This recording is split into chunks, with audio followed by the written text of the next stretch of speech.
परम आदरणीय जगत गुरु शंकराचार्य जी एवं बागेश्वर धाम महाराज जी के श्री चरणों में डॉक्टर सुनील चौरसिया का प्रणाम, कोटि कोटि प्रणाम।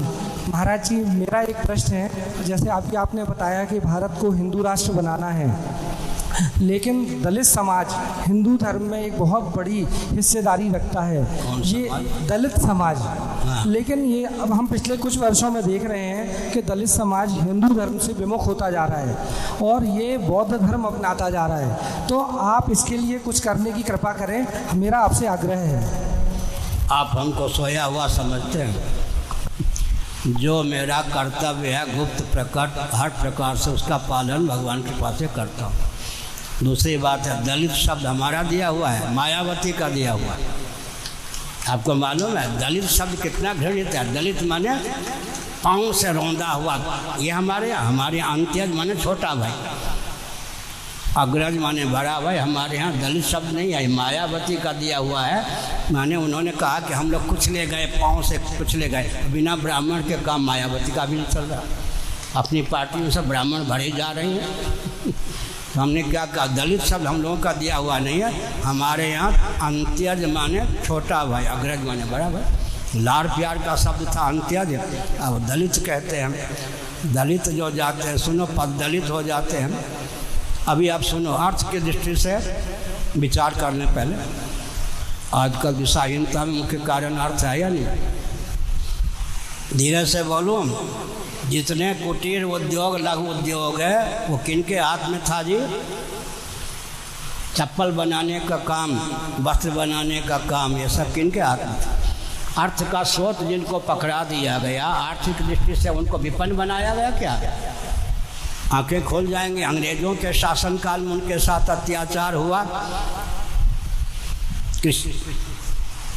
मुसलमानों के शासनकाल में उनके साथ अत्याचार हुआ। उस अत्याचार को शास्त्र और शास्त्रज्ञ व्यक्तियों पर मत मरिए। मैं कहता हूँ आर्थिक दृष्टि से थोड़ा विचार कीजिए।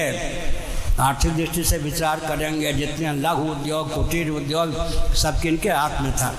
चप्पल बनाते कौन थे? जूता कौन बनाते थे? वस्त्र कौन बनाते थे? सारा तो अर्थ का स्रोत उनको पकड़ा दिया गया। कल मैंने कहा था, काशी जैसी नगरी में जहाँ ब्राह्मणों के पास ही दक्षिणा आती होगी, वहाँ डोम राजा ने, पुरानी भाषा में, वहाँ आज भी उनकी परंपरा चल रही है, वहाँ डोम राजा ने हरिश्चंद्र को खरीदा। लाखों वर्ष पुराना हमारा इतिहास है कि काशी में एक, जिसको आजकल दलित कहते हैं, हम लोग अंत्यज कहते हैं, इतने समृद्ध थे कि हरिश्चंद्र क्षत्रिय राजा को खरीदने के योग्य उनको धन प्राप्त था। किसने कहा कि धन के दृष्टि से उनको कमजोर बनाया गया? सेवा के कुटीर उद्योग लघु उद्योग के सारे प्रकल्प बना दिए गए। अगर वो जाते हैं तो सुनो, एक विचित्र बात है, टेरेसा का नाम सुना है? जिसको लोग मदर टेरेसा कहते थे, कोलकाता में रहते थे। टेरेसा, और वो नेपाल की कौन थी? निर्मला। टेरेसा की चेली बन गई, ब्राह्मण घर की थी। टेरेसा उन्होंने, ध्यान से सुन रहे, जिन हिंदुओं को क्रिश्चियन बनाया उनके नाम के पहले दलित क्रिश्चियन लिखा। विशेषण क्या रखा? एडजेक्टिव दलित। हमने टिप्पणी की थी, तुम क्रिश्चियन भी बन गए और दलित के दलित ही रहे। टेरेसा ने क्या कहा? जिन हिंदुओं को क्रिश्चियन बना लिया उनके नाम के पहले विशेषण लगाया दलित क्रिश्चियन। तो हानि चौबे गए, छब्बे होने डूबे भी नहीं रहे। दूसरी बात है, पेट और परिवार तक हम सीमित रहेंगे, हिंदू ब्राह्मण क्षत्रिय वैश्य इत्यादि, तो इस प्रकार की विषमता होगी। हर हिंदू परिवार से 1 रुपया 1 घंटा निकले, कोई असंभव है क्या? औसतन एवरेज हर हिंदू परिवार से 1 रुपया 1 घंटा निकले, मठ मंदिर को, अपने घर को केंद्र बनाकर उस रुपये का, समय का उपयोग उस क्षेत्र को बुलंद करने में हो। कोई विसंगति हो सकती है क्या? केवल पेट और परिवार तक सीमित रहेंगे तो क्या होगा? दूसरी बात है, वो जो क्रिश्चियन बनाते हैं उनकी योजना है भारत को अल्पसंख्यक बना देना। अभी भी मैं नाम नहीं लूँगा, क्रिश्चियनों को पूरी छूट है उड़ीसा आदि में। आप हिंदुओं को क्रिश्चियन बनाते जाइए सेवा के नाम पर, समझ गए? धन लूटते हैं नेता और क्रिश्चियनों को अवसर देते हैं हिंदुओं को क्रिश्चियन बनाने का। हिंदुओं को अल्पसंख्यक बना लेंगे तो अल्पसंख्यक हिंदू जो बहुसंख्यक हो जाएंगे आपको वोट देंगे क्या? अपने पाँव पर ये नेता को कुठाराघात कर रहे हैं यानी। गरीब पालते हैं गरीबी पालते हैं राजनेता और लाभ उठाते हैं क्रिश्चियन तंत्र, मिली भगत है यानी। हमारे पूज्य गुरुदेव स्वामी श्री करपात्री जी महाभाग का देहावसान हुआ।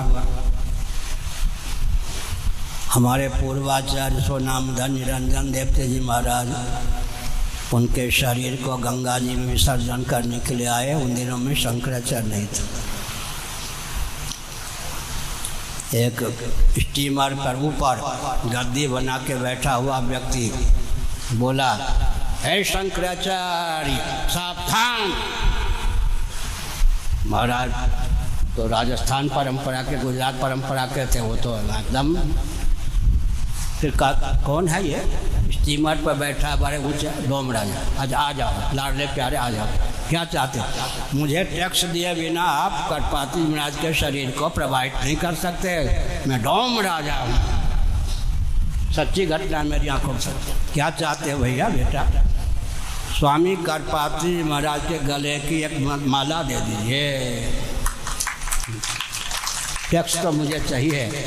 उन्होंने कहा देखो बात यह है कि जो भी माला पहनते थे सब माला उनके गले में डाल दी गई, आपस में विप्लव हो जाएगा। कुछ और अपने गले की माला दे दीजिए। मैंने लो छोटा भाई है, महाराज ने बड़े प्रेम से अपने गले की माला पहनाई। अब कहा मेरी अनुमति है, प्रवाहित कीजिए। भैया डोम राजा क्या उनका सम्मान हुआ या इसने हुआ? उसने भी क्या कहा, रुपये पैसे नहीं, स्वामी करपात्री महाराज के शरीर से संलग्न माला दे दीजिए। वो न देना चाहें तो अपने गले की माला दे दीजिए, तृप्त है। अब अनुमति है, प्रवाहित कीजिए, ये हमारे यहाँ सम्मान है उनका। सुनिए, अमुक उनको अगर भोजन उचित स्थान पर बैठा कर भोजन नहीं कराया जाता तो पितरों की तृप्ति नहीं होती है। इतना सम्मान आ गया।